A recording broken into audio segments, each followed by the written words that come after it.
तर आधी आलाय बाजारातून, काय घेऊन आलाय बघूया. मासे किती? मटार बरं, 200 रुपयाला 5 किलो. अरे वा, मला डिस्काउंट. अजून काय घेऊन आलायस बघू.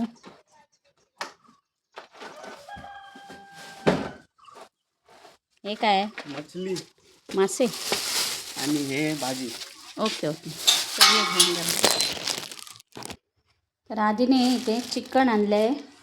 इथे कुप्पा मासा आहे, हा बघा,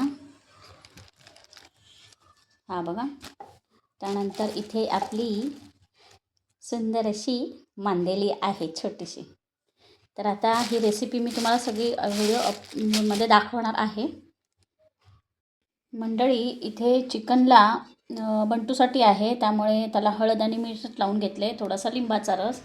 त्यानंतर इथे मांदेलीला सगळं मीठ मसाला सगळं काही लावून ठेवलेलं आहे फ्राय करण्यासाठी. आणि इथे हा कुप्पा मासा आहे, याला हापूनसाई म्हणतात मालवणमध्ये. तर ह्याला मीठ, हळद आणि आगळ लावून ठेवलं आहे, थोडासा हिवस असतो. तर आता याच्या पुढचं प्रोसिजर बघूया, चला. मंडळी, इथे बंटूसाठी चिकन छान उकडून झालेलं आहे. आणि इथे हापूनसाची चटणी बनवली आहे घट्ट अशी, बघा, मालवणी पद्धतीने. तर हे पण झालेलं आहे. आता फक्त मच्छी फ्राय करायची आहे, मांदेली. तर ती आता प्रोसिजर करून घेते. मंडळी, मांदेली फ्राय करत ठेवलेली आहे आणि आता मला सोलकढीची तयारी करायची आहे.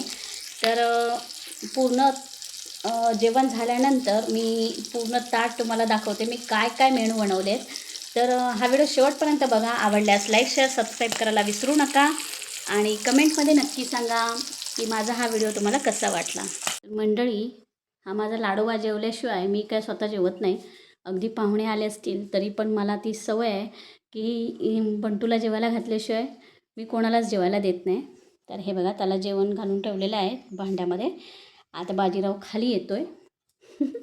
थोडी माणसं घरी आली होती त्यामुळे घाबरलेला. आता जेवायला सुरुवात करते. हे बघा, तो जेवल्याशिवाय मी कधीच जेवत नाही. तर मंडळी, इथे मी जेवण वाढायला घेतलेलं आहे. तर इथे मुगाची डाळ घालून छान मुळ्याची भाजी आहे. त्यानंतर भात आहे. इथे हापूनसा म्हणजेच कुप्पा माशाची छान चटणी आहे, ही बघा. त्यानंतर सोलकढी आहे, सोलकढी आणि मांदेली फ्राय.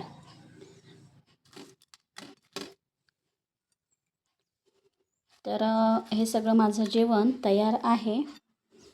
तर सर्वांनी जेवायला या. आणि हा माझा व्हिडिओ कसा वाटला कमेंटमध्ये नक्की सांगा. धन्यवाद.